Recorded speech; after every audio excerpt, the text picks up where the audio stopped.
शृणु मद्वचनं देवी न विश्वसिति चिन्मनः स्वयं राम परीक्षां हि कुरु तत्र स्वया धिया। प्रिय दर्शकों नमस्कार, एक बार फिर से उपस्थित हूं आप सबके सामने आज के इस महत्वपूर्ण ज्योतिषीय कार्यक्रम में। बिना बोर्ड के उपस्थित हूं और मेरी तो कई बार पहचान हो गई है कि मैं बोर्ड लेकर के उपस्थित होता हूं, और अब तो ऐसा हो गया है कि जब कभी मैं खुद बोर्ड के साथ नहीं आता हूं तो मुझे थोड़ा अजीब तो स्वयं भी लगने लगता है। पर आज का कुछ कार्यक्रम ऐसा है जो सूत्र है, और दो तरीके के सूत्र हैं जिसको कि अलग अलग आप इसको समझ सकते हैं। एक जो सभी ग्रह की दशाओं पे केंद्रित होगा, और दूसरा जो विभिन्न ग्रहों से संबंधित होगा। तो एक दशा के ऊपर है और एक जो है वो ग्रहों के ऊपर है। शुरू करते हैं आज का कार्यक्रम। कहीं नहीं जाना है, बिल्कुल बन के रहिएगा। लाइव होता हूं मैं शनिवार को रात्रि 8:15 पे इसी चैनल पे। आरंभ में जो मैंने श्लोक पढ़ा है वो शिव पुराण का है, जिसका अर्थ अंतिम में बताऊंगा। पसंद का बटन जरूर दबाइए और प्रत्येक दिन का कार्यक्रम देखा करिए। शुरू करते हैं आज की यात्रा।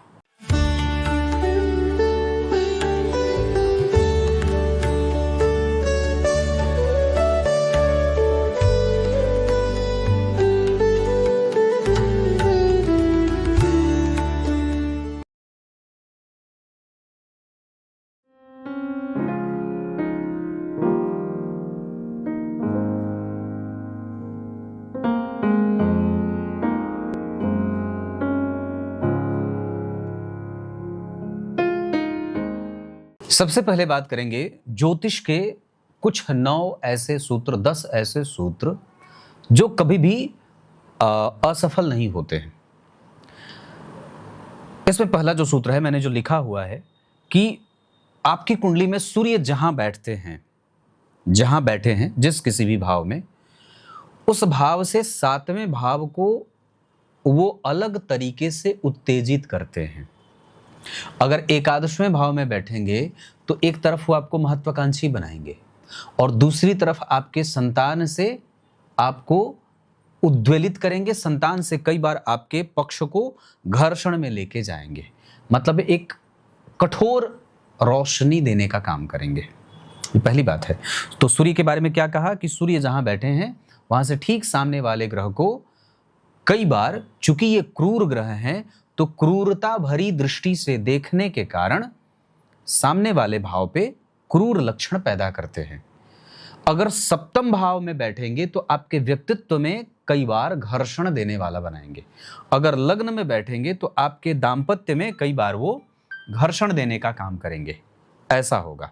अगर 5म में बैठेंगे तो एकादशवें भाव अर्थात आपकी महत्वाकांक्षा में बहुत तीव्रता देने का काम करेंगे। क्लियर है? अब समझ में आ गई होगी बात। दूसरा सिद्धांत जो कहता है कि शुक्र जहां कहीं भी बैठे होते हैं वहां से दूसरे घर को तो बढ़ाते हैं। अगर 7वें भाव में बैठे हैं शुक्र तो 8वें भाव के बल की वृद्धि करते हैं। ये तो आप लोगों को मैंने भी कई बार बताया है। लेकिन शुक्र जहां बैठते हैं वहां से ठीक तीसरे घर के प्रति संघर्ष पैदा कर देते हैं। जैसे अगर शुक्र आपकी कुंडली के धन भाव में बैठेंगे तो आपके तृतीय भाव अर्थात वहां से तीसरा भाव चौथा भाव होगा। अगर दूसरे भाव में बैठेंगे तो वहां से तीसरा भाव जन्म कुंडली का चौथा भाव होगा। इसका अर्थ होगा कि आपको तब भवन, भूमि, वाहन आदि के मामले में थोड़ा पराक्रम ज्यादा करना पड़ेगा या थोड़ा घर्षण लगाना पड़ेगा। शुक्र को लेकर के ये बड़ी सैद्धांतिक बात है। तीसरा सिद्धांत ये कहता है कि चंद्रमा जहां बैठते हैं वहां से 8वां भाव व्यक्ति के जीवन में संघर्ष या परेशानी देने वाला होता है। जैसे अगर चंद्रमा आपकी कुंडली के 10वें भाव में बैठे हैं तो वहां से 8वां भाव क्या होगा? जन्म कुंडली का 5वां भाव। इसका अर्थ होगा कि अगर जन्म कुंडली के 10वें भाव में चंद्रमा बैठते हैं तो वहां से 8वां भाव अर्थात कुंडली का 5वां भाव प्रभावित होगा बुरे तरीके से। और जब बुरे तरीके से प्रभावित होगा तो आप पढ़ेंगे कुछ और, नौकरी कहीं और, पढ़ेंगे कुछ और, व्यापार कुछ और, है ना। आप जितना प्रेम करते हैं लोग सामने से आपकी खूब प्रशंसा करेंगे, खूब आपकी प्रशंसा होगी सामने, लेकिन पीठ पीछे आपकी बुराई भी होगी। तो कुछ ऐसा ही प्रभाव मिलता है। तो चंद्रमा जहां बैठे हैं, अगर लग्न में बैठे हैं तो वहां से 8वां भाव जन्म कुंडली का अष्टम भाव होगा। इसका अर्थ होगा कि वह 8वें भाव को प्रभावित करेंगे, फिर आपके कंसंट्रेशन को प्रभावित करेंगे। अगर द्वितीय भाव में बैठे हैं तो वहां से 8वां भाव अर्थात भाग्य भाव होगा, तो आपके भाग्य को प्रभावित करेंगे, आपके कम्युनिकेशन को प्रभावित करेंगे, दाम्पत्य को प्रभावित करेंगे, वैवाहिक सूत्रों को प्रभावित करेंगे। ये तीसरा सिद्धांत है जो चंद्रमा को लेकर के। अब बुध को लेकर के बात करते हैं कि जन्म कुंडली में बुध जहां बैठे हों, है ना, जन्म कुंडली में बुध जहां बैठे हों, वस्तुतः आपका सबसे बेहतर समय बुध की दशा ही हो जाती है। बहुत ध्यान से समझिएगा, बड़ी गहरी बात है। अगर किसी जातक की कुंडली में बुध लग्न में बैठे हैं तो निश्चित रूप से उस व्यक्ति का सबसे ज्यादा फोकस अपने ऊपर रहता है, अपने व्यक्तित्व के ऊपर रहता है, या वो तार्किक और बुद्धिमान होता है। दशम भाव में अगर बुध बैठेंगे तो उस भाव का संपूर्ण फल जातक के जीवन में मिलने लगेगा। अगर दशम में बैठे हैं तो वो उसका फोकस करियर को लेकर के होगा। अगर चतुर्थ में बैठे हैं तो उसका फोकस मानसिक शांति को लेकर के होगा। अगर धन भाव में बैठे हैं तो उसका फोकस धन बचाने को लेकर के होगा। अगर तीसरे भाव में बैठे हैं तो उसका फोकस कम्युनिकेशन को बेहतर करने पे होगा। क्लियर है? ये बुध के लिए बहुत अच्छी और बड़ी गहरी बात है, जिसको मैंने भी बहुत कुंडलियों पे घटित होते देखा है। अगला सिद्धांत जो है वो गुरु के ऊपर है कि अगर देवगुरु बृहस्पति आपकी कुंडली में जिस भाव में बैठे हैं, वहां से ना आपको पूरा उसका फल है, पूरा संपूर्ण फल आपको नहीं मिलेगा, चाहे वो अकेले बैठे हों, चाहे किसी ग्रह के साथ बैठे हों। इसका अर्थ है, ये सारे सूत्र मैं अपनी कुंडली से उदाहरण में ग्रहों को बता रहा हूं। जैसे मेरी खुद की कुंडली में गुरु सप्तम स्थान में बैठे हैं, तो जब गुरु सप्तम स्थान में बैठेंगे तो इसका अर्थ है कि आपका व्यापार, आपके पड़ोसी, आपका दाम्पत्य, वो कभी कभी आपको उतनी संतुष्टि नहीं देगा। मतलब अगर गुरु किसी जातक की कुंडली के लग्न में बैठेंगे तो उसके व्यक्तित्व से संपूर्ण प्रभाव प्रभावित नहीं होगा, उसका व्यक्तित्व थोड़ा कभी कभी उसे दुख दे जाएगा। अगर दशम में बैठे हैं तो उसके करियर में कभी कभी अस्थिरता या विलंब का भाव भी देखने को मिलेगा। अगर लाभ में बैठे हैं तो आपके धनार्जन को वो कई बार थोड़ा बहुत परेशान करके या धीरे धीरे से देने वाले ग्रह बन जाते हैं। इसी वजह से देवगुरु बृहस्पति के बारे में शास्त्रकार लिखते हैं कि अगर ऐसी कोई बात होती है जहां गुरु जहां कहीं भी बैठे होते हैं, वहां पे उस भाव से पूरी संतुष्टि आपको नहीं मिलने देते हैं। अगला सूत्र जो है वो है मंगल के ऊपर कि अगर आपकी कुंडली में मंगल जहां बैठे हैं, तो मंगल जहां कहीं भी बैठे हैं, आप ये सोच लीजिए कि आपका सबसे ज्यादा परफॉर्मेंस वहां से मिलने वाला है।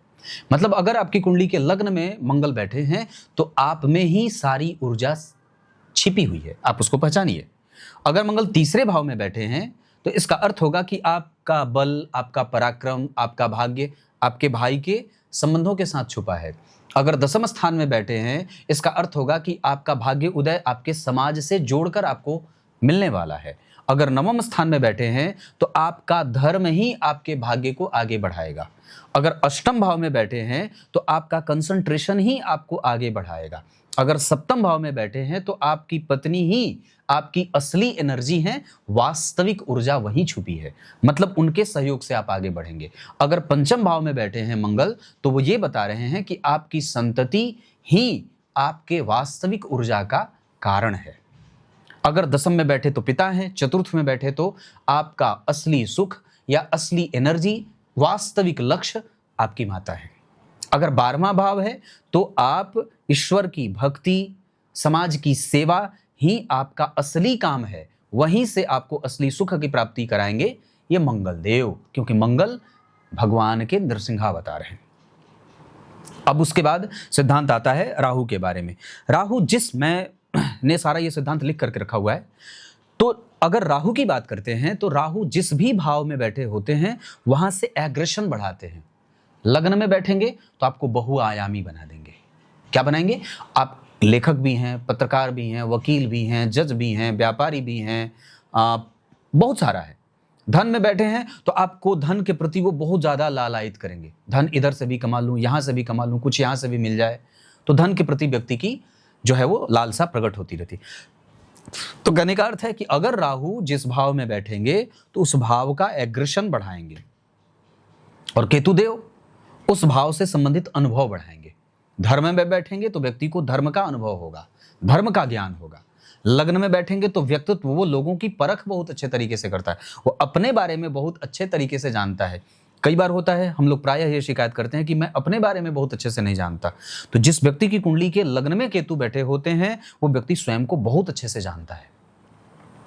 जिस व्यक्ति की कुंडली में दशम स्थान में केतु बैठे होते हैं, वो व्यक्ति समाज को बहुत अच्छे तरीके से जानता है। वो उसको पता है कि समाज से उसको क्या मिला हुआ है, क्या नहीं मिला हुआ है।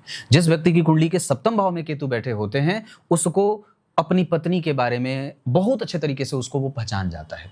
चतुर्थ भाव में बैठे हैं तो उसको माता से, उसके माता के संबंध में उसको बहुत सारी, वो अपनी माता को बहुत अच्छे तरीके से समझ रहा है। मतलब क्या है कि वो, उसका रिसर्च इतना गहरा है कि वो अंदर की यात्रा करके उस रिश्ते का, उस संबंध का, जीवन के उस क्षेत्र का संपूर्ण अनुभव आपके सामने लाकर प्रस्तुत कर देता है। ग्रहों को समझना होता है। अब ये कार्यक्रम का पहला हिस्सा था। कितने मिनट का बना है? ये लगभग बन गया है 9 मिनट का, तो दूसरा हिस्सा भी पूरा कर सकते हैं। अगला सिद्धांत जो मैं आप लोगों के सामने बताऊंगा वो ग्रहों की दशाओं पे होगा। अब पहला जो सिद्धांत है वो गुरु का है कि अगर गुरु आपकी कुंडली में योग कारक हैं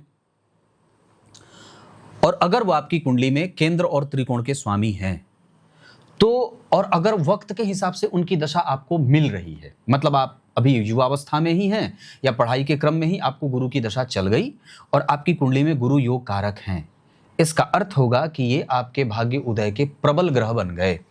अब व्यक्ति पीछे मुड़कर नहीं देखेगा। वहीं अगर हम शुक्र की बात करते हैं तो आपकी अवस्था अगर बूढ़ी हो रही है, अधेड़ हो रहे हैं, और अगर शुक्र केंद्र और त्रिकोण के स्वामी हैं, जैसे कन्या लग्न की कुंडली बनी तो त्रिकोण के स्वामी हो गए, या तुला लग्न की कुंडली बनी तो केंद्र के स्वामी हो गए, तो अगर आपको शुक्र की दशा चली और अगर शुक्र केंद्र और त्रिकोण के स्वामी हो गए तो आपको पूर्वकालिक, मतलब माता और पिता से संपूर्ण धन और सुख की प्राप्ति करा देंगे। आपको बहुत ज्यादा मेहनत नहीं करना पड़ता है। ये गुरु और शुक्र की बात हो गई। बुध जो हैं, अगर आपके युवावस्था में बुध की दशा आपको मिल गई, जब आप पढ़ने के क्रम में हैं, आपकी पढ़ाई अभी शुरू हो रही है, मतलब 5वीं क्लास में आपने एडमिशन लिया या आपने नर्सरी में एडमिशन लिया और उसी समय बुध की दशा आ गई, तो आप ये स्वीकार करिए कि उस समय की पूरी शिक्षा आपको संपूर्ण इतना बढ़िया फल दे देगी कि उस शिक्षा जो आपकी नींव बन रही है उसका भविष्य बहुत सुरक्षित होगा दशा के हिसाब से। उसके बाद चंद्रमा, अगर आपको चंद्रमा की दशा चल रही है और अगर आपकी कुंडली में चंद्रमा त्रिकोण के स्वामी हैं या केंद्र के स्वामी हैं और अगर आप व्यापार करते हैं, तो पूरा ये संपूर्ण चंद्रमा के 10 वर्ष की दशा आपके व्यापार को बहुत ही ज्यादा बेहतर लेके जाएगी। बहुत गंभीरता से समझिएगा। तो मैंने किन की बात की? गुरु की, उसके बाद शुक्र, उसके बाद बुध, उसके बाद चंद्रमा। ये 4 शुभ ग्रह हो गए। अब पापग्रह की बात करते हैं। शनि की दशा अगर आपको चल रही है या शनि की 7.5 है या शनि की ढैया है, जैसे ये समाप्त हो जाए, बहुत ध्यान से समझिएगा, मेरी तरफ देखिए, शनि की 7.5 खत्म हुई, शनि की ढैया खत्म हुई या शनि की दशा खत्म हुई, तो जैसे ये दशा खत्म होगी आपके जीवन का एक गोल्डन पीरियड शनि दे जाते हैं। ये शनि के बारे में है। खास करके ये सिद्धांत और भी तब लागू होता है भगवान, जब ये शनि केंद्र और त्रिकोण के स्वामी हों, अर्थात नवम, दशम, चतुर्थ, पंचम, है ना। अगर ऐसी कोई बात कुंडली में बन रही है तो निश्चित रूप से ये शनि आपको बेहतरीन परिणाम दे जाते हैं। उसके बाद बचते हैं मंगल, जो दूसरे पापग्रह हैं। मंगल के बारे में शास्त्रकार लिखते हैं कि अगर मंगल आपकी कुंडली में आपके कर्म क्षेत्र के समय, ये 7 साल की दशा है, छोटा टाइम पीरियड है, 7 साल यूं निकल जाता है, तो क्या कहा कि अगर मंगल जन्म कुंडली में एक्टिव हुए और आप उस समय सीखने के क्रम में हैं, है ना, जैसे आप कहीं ट्रेनिंग ले रहे हैं, सैनिक सेवा के लिए ट्रेनिंग ले रहे हैं, या आपने अभी काम जस्ट शुरू किया है जिसमें आप सीखने के क्रम में हैं, तो मंगल व्यक्ति को बहुत अच्छा सीखने वाला बना देते हैं। तो इसका अर्थ क्या है कि आपको मंगल की दशा चली और अगर आप उस कार्य में मंजे हुए खिलाड़ी नहीं हैं, अभी आपने जस्ट सीखना शुरू किया है, तो मंगल की दशा बहुत अच्छी जाती है, क्योंकि मंगल बहुत ही क्रिएटिव बनाते हैं, जातक को तुरंत सीखने वाला बना देते हैं। और अगर उसमें बुध भी एक्टिव हो जाते हो तो और भी ज्यादा ये बात गहरी हो जाती है। तो मेरे कहने का अर्थ है कि अगर मंगल आपके करियर में उस टाइम पीरियड पे एक्टिव होते हैं जब आपके सीखने का क्रम शुरू होता है, इंटर्नशिप आपने लिया है, 3 साल 4 साल आप सीख रहे हैं, कोई ट्रेनिंग लिया, MBBS कर रहे हैं, MD कर रहे हैं, कुछ सीख रहे हैं, उस समय अगर आपको मंगल की दशा चल जाती है ना तो बहुत अच्छा फल देता है। फिर क्या कहते हैं, सूर्य। अगर सूर्य आपकी कुंडली में केंद्र के स्वामी हो, मतलब दशम के, या लग्न के स्वामी हो, या लाभ के स्वामी हो, मतलब कहने का अर्थ है कि अच्छे भाव के स्वामी हो गए, और अगर वो आपकी कुंडली में पिता बनने के बाद उत्पन्न होते हैं, दशा उनकी आपको तब शुरू होती है जब आप पिता बन गए। पिता बनने से पहले नहीं, पिता बन गए जब आपने राज्यपद संभाला, है ना। या आपकी कुंडली में सूर्य तब एक्टिव हो रहे हैं जब आपने नौकरी ज्वाइन की है, राजनीति में आपने कदम रखा है, आप विधायक बन गए, आपको मंत्री पद मिल गया, आप राजनीति में चुनाव लड़े नहीं, संघर्ष नहीं किया, बस आपको जब वो पद मिल गया, मतलब आपको राजा का सिंहासन बना दिया गया, आपको राज सिंहासन दे दिया गया, और उस समय अगर सूर्य की दशा चल जाती है, आनंद है, आनंद होता है। आपको मैंने जो ये सिद्धांत बताए हैं ना, मुझे पक्का विश्वास है ऐसा किसी ने नहीं बताया होगा, क्योंकि ये सिद्धांत मैंने इसलिए बताया है क्योंकि प्रत्येक ग्रह का एक टाइम फ्रेम होता है। अगर उसी टाइम फ्रेम पे वो ग्रह एक्टिव हो जाए तो जीवन को सुखों से भर देता है। ऐसा इसलिए क्योंकि अगर कोई जातक, मान लीजिए, इसको उदाहरण से प्रैक्टिकल समझते हैं, अगर कोई जातक है जिसको शुक्र की दशा चली और वो अभी जवान हो रहा है, क्या करेगा? वो भ्रमित होगा, विपरीत के प्रति उसका आकर्षण बढ़ेगा, वो अपने वीर्य को बचा नहीं पाएगा, ब्रह्मचर्य का पालन नहीं कर पाएगा और सुख में जीवन बिताने वाला हो जाएगा, जबकि उस समय उसको वो दशा नहीं आनी थी। राहु की दशा, आप करियर पे पीक पे जाने वाले हैं, आपका करियर अभी शुरू हो रहा है, आप मैट्रिक की परीक्षा अभी पास कर रहे हैं और आपको राहु आ गए तो कष्ट देंगे। उसी समय अगर बुध आ जाते हो, गुरु आ जाते हो तो आनंद है, कोई दिक्कत नहीं है। इस वजह से प्रत्येक ग्रह का महादशा में आना आपकी अवस्था के हिसाब से आपको भाग्यशाली और कमजोर बनाता है। कुछ इसी तरीके से आज के इस महत्वपूर्ण कार्यक्रम का समापन करते हैं। आरंभ में मैंने जो श्लोक पढ़ा था उसका अर्थ बता देता हूं। भगवान भोलेनाथ सती मैया से कहते हैं, चलो मैं भी तुम्हारे साथ चलता हूं और मेरे आराध्य देव भगवान राम का परीक्षण कर दो कि क्या वो तुम्हें पहचान पाते हैं या नहीं। सती मैया को यह विश्वास नहीं हो रहा था कि जिसका बल इतना बड़ा है, जो सूर्य वंश में उत्पन्न हुआ है, जो विशाल वक्षस्थल का है, जो मर्यादित है, जो त्रिभुवन का स्वामी है, जो सब कुछ जानता है, वो अपनी पत्नी के लिए भला ऐसा क्यों वियोग कर रहा है? मुझे जरूर इसका परीक्षण करना चाहिए। दूसरा, उनके दिमाग में यह भी था कि वो ये विश्वास नहीं कर पा रही थी कि उनके पति अर्थात मेरे प्रभु साक्षात जिनके चिंतन में लगे रहते हैं, निरंतर उनके नामों का स्मरण करते रहते हैं, उनके आराध्य इस तरीके से पत्नी के भाव में बेवल हो रहे हैं। जरूर परीक्षण करना चाहिए। उन्होंने क्या किया? सीता मैया का स्वरूप बनाया और उनके सामने जाकर के प्रकट हो गए। भगवान राम उन्हें पहचान गए और बोले कि आप इधर वन में अकेले क्या कर रही हैं? हमारे आराध्य भगवान भोलेनाथ कहाँ हैं? देवी मैया पहचान गई कि ओह, इन्होंने तो मुझे जान लिया। मन ही मन ये घटना तो भोले बाबा देख ही रहे थे। उनका परित्याग कर देते हैं। किसका? सती मैया का। तब तक के लिए अब यहीं से दक्ष की कथा शुरू होगी, क्योंकि अब उनका शरीर समाप्त होना था। लीला सती मैया के साथ भोले बाबा का यहीं तक होना था। अब यहाँ से भोले बाबा उनका परित्याग करेंगे मानसिक रूप से। सती मैया का मन विह्वल होगा। जब मन विह्वल होगा तो उनको अपने जो है वो पीहर की याद आएगी, अपने पिता की याद आएगी, क्योंकि जब तक पत्नी अपने पति के प्रेम में डूबी रहती है उसको अपने मायके की याद नहीं आती है। जैसे ही उसे अपने पति का प्रेम कम लगने लगता है, उसे अपने मायके की याद आती है। स्पष्ट है, ऐसा ही भाव रख करके हुआ और देवी मैया को, सती मैया को फिर अपने पिता की याद आई। और हो न हो उसी समय पे ब्रह्मा जी के पुत्र दक्ष प्रजापति यज्ञ कर रहे थे और उस यज्ञ में सभी देवताओं को आमंत्रित किया सिवाय भोले बाबा को, क्योंकि उन्होंने उनको हमेशा ही नीचा दिखाने का भाव रखा था। दक्ष प्रजापति भोले बाबा को हमेशा ही नीचा दिखाते थे, स्वरूप लीलावशात ये बात है, ऐसी कोई बात है नहीं। वस्तुतः वो उनके बड़े उपासक थे, क्योंकि हम ये बात जान चुके हैं कि पूर्व में जब भोले बाबा साक्षात महादेव सती मैया का हाथ मांगने आए थे, उनसे विवाह करने आए थे, तो दक्ष प्रजापति ने उनकी कितनी सेवा की थी और कितनी आराधना की थी। तो बस ये लीला की बात है। तब तक के लिए बहुत बहुत नमस्कार।